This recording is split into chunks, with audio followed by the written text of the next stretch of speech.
আজ বাড়িতে বানালাম একদম ঘরোয়া স্টাইলে মাটন বিরিয়ানি। 1 কিলো মাটন আর 1 কেজি বিরিয়ানি রাইস দিয়ে খুব সহজে আমি তৈরি করেছি এই বিরিয়ানি। মা, তুমি যে এই বিরিয়ানিটা বানাও, এই বিরিয়ানিটার স্বাদ অ্যাকচুয়ালি কোথা থেকে আসে? বিরিয়ানির আসল স্বাদটা আসে মশলা থেকে। তাই তো মশলাটা আমি সবসময় বাড়িতে বানিয়ে নিই। যেমন এর মধ্যে আমি ইউজ করি গোটা জিরে, শাহজিরে, গোটা ধনে, এলাচ, বড় এলাচ, লবঙ্গ, দারচিনি, শুকনো লঙ্কা, তেজপাতা, জয়ত্রী, এই সমস্ত মশলা। এর মধ্যে কিন্তু আমি গোলমরিচও দিই। আগে হালকা করে ভেজে নিয়ে তারপর মিক্সিতে গুঁড়ো করে নিয়ে এই বিরিয়ানি মশলাটা আমি ইউজ করি।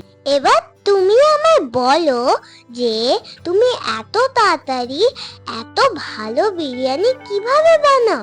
এমন মনে হয় যে তার দোকানের থেকেও ভালো একটা বিরিয়ানি। আরে না না, তোর মা বলে তোর এরকম মনে হচ্ছে, এরকম কিছুই না। হ্যাঁ, তবে বিরিয়ানিটা যখন আমি তৈরি করি সাদা তেলের মধ্যে যেরকম দেখালাম ঘি দিয়ে পেঁয়াজটাকে পুরো ভেজে নিই। বেরেস্তা করে সেটাকে তুলে নিয়ে হাফ পেঁয়াজ আবার দিয়ে রসুন কাঁচা লঙ্কা বাটা দিলাম। আর ওই যে মশলাটা করে রেখেছিলাম সেখান থেকে 2-3 চামচ দিয়ে দিলাম ভাজা যে বিরিয়ানি মশলাটা, সেটার সঙ্গে। আর মাটনটা আমি সব সময় সিদ্ধ করে নিই। সিদ্ধ করা মাটনটা যে স্টুটা আছে সেইটা আমি আলাদা করে রাখলাম। আর মাটনটা এই যে মশলার সাথে দেখ কষছি কেমন, এরকম ধীরে ধীরে স্লো আছে আমি কষি। মাটনটা তো প্রায় হাফ সিদ্ধ হয়েই গেছে। তো এর মধ্যে আমি কোনো কালার ইউজ করি না, না হলুদ না লঙ্কার গুঁড়ো। এখন আমি ফেটানো দই, এই দইটা এখন ফেটিয়েছি না, তখন এর মধ্যে চিনি দিয়ে বেশ খানিকটা চিনি দিয়ে তারপর ফেটিয়েছি।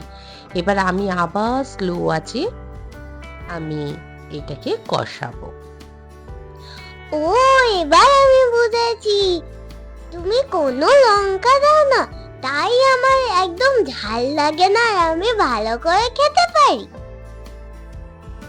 আরে না না, লঙ্কা দিই না, বললাম তো রসুনের সাথে কাঁচা লঙ্কা বেটে দিই, লাল লঙ্কা দিই না, আর গোলমরিচ গুঁড়ো দিই। এইবার দেখ মাটনটা যখন হয়ে হয়ে আসবে আমি অল্প অল্প করে যে মাটন স্টকটা আছে সেটা অ্যাড করবো। এই দেখ কাঁচা লঙ্কা গোটাও দিলাম, যারা ঝাল খাবে এটাও সেই ইউজ করতে পারবে। আমরা আবার বাঙালিরা ঝাল না খেয়ে পারি। তো এইভাবে আমি করলাম। হ্যাঁ, আলুটা সিদ্ধ আমি মাটন স্টকেই করেছিলাম, বাট আলুটা দেখলাম একটু শক্ত আছে। তাই সবাই যদি না খেতে পারে তো আমি মাটনের মধ্যে আলুটা আবার দিয়ে দিলাম। বাট এইটা আমি করি না, কিন্তু এক্ষেত্রে করেছি যাতে ভালোভাবে সবাই খেতে পারে।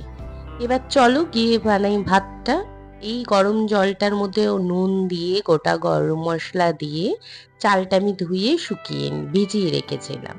তারপর দেখো গরম জলটা হতেই আমি চালটা দিয়ে দিলাম। ওইদিকে ভাতটা ফুটে গেল 70%। এবার আমি চলে এলাম পরিষ্কার হাঁড়ি নিয়ে। এবার আমি এটাতে ঘি দিয়ে মাখিয়ে এবার আমি বিরিয়ানির হাঁড়ি সাজাবো। এইবার দেখো দুধের সঙ্গে জাফরান কালার আর এটা বিরিয়ানির আতর, গোলাপ জল, কেওড়া জল সমস্ত কিছু দিয়ে আমি রেডি করে এটা সাইডে রেখে দিলাম। বিরিয়ানির হাঁড়িতে প্রথমেই দিয়ে দিলাম কষা মাংস, তারপরেই আমি দিয়ে দেবো কষা মাংস হওয়ার পর বিরিয়ানির ভাত, প্রায় অনেকটা। তারপরেই আবার আমি দেব বিরিয়ানির ভাতের ওপর বিরিয়ানি মশলা, পেঁয়াজ বেরেস্তা, অল্প ঘি, এরকম করে পরস্পর আমি সাজিয়ে দেব। ও হ্যাঁ হ্যাঁ, এই স্টেপটা তো আমি দেখেছি। এই স্টেপটা যখন তুমি করছিলে তখন তো আমি তোমার পাশেই বসেছিলাম। আমার সবচেয়ে বেশি তুমি যখন বিরিয়ানি বানাও, আমার সবচেয়ে বেশি এই স্টেপটাই তো ভালো লাগে। ও, তাহলে এরপর থেকে যখন বিরিয়ানি হবে তুই কিন্তু আমাকে তৈরি করে খাওয়াবি, মনে থাকে যেন। না না, এইটা আমি করব না। বিরিয়ানিটা তুমিই বানাবে, আমি দেখবো আর আমি খাবো। এইদিকে বিরিয়ানি সাজানোর জন্য হাঁড়িটা কিন্তু সম্পূর্ণ রেডি হয়ে গেল। হ্যাঁ, অনেকটা বেশি বিরিয়ানি, কিন্তু হাঁড়িটা একটু ছোট হয়ে গেছে। ও ঠিক আছে, আমরা ঘরের সবাই তো খাবো। চলো এবার লাস্ট মোমেন্টে এটা তৈরি করে নিয়ে সব ভাত দিয়ে যা মশলা ছিল কুড়িয়ে কাচিয়ে দিয়ে বাকি পেঁয়াজ বেরেস্তাগুলো আমি দিয়ে দিলাম। এবার দেব হলো যেটা আমি বানিয়ে রেখেছিলাম না, সেই হলুদ গোলা জল, দারুণ লাগে। এই সময়টা দেখো এটা পুরো দিয়ে দিলাম। এইটা দিয়ে দেওয়ার পর বেশ খাদে খাদে দেখো কিছুটা হলুদ ভাত হবে, কিছুটা সাদা ভাত থাকবে, এটাই দেখতে ভালো লাগে। একটু সামান্য ঘি দিয়ে হাঁড়িটা চেপে দমে বসিয়ে দিলাম। হ্যাঁ, দমে বসানোর যে আমি সিল করেছিলাম সেটা এখানে আর তোলা হয়নি।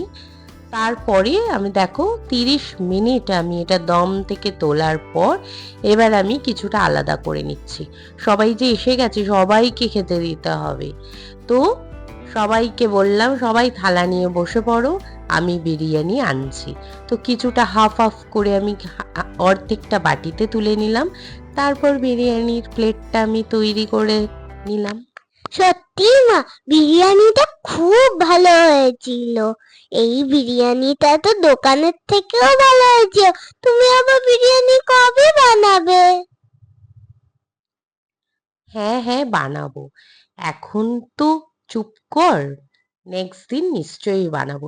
সত্যি কিন্তু মাম্মাম বিরিয়ানিটা এখন বাড়া থেকে এত লোভ লাগছে, মনে হচ্ছে এখন যদি থাকতো। খুব খেতে ইচ্ছা করছে রে। ঠিক আছে, তোমাদের যদি ভিডিওটা ভালো লাগে এইভাবে একবার বানিয়ে দেখতে পারো। আজকের মতো ধন্যবাদ। ভালো লাগলে লাইক অ্যান্ড সাবস্ক্রাইব করো।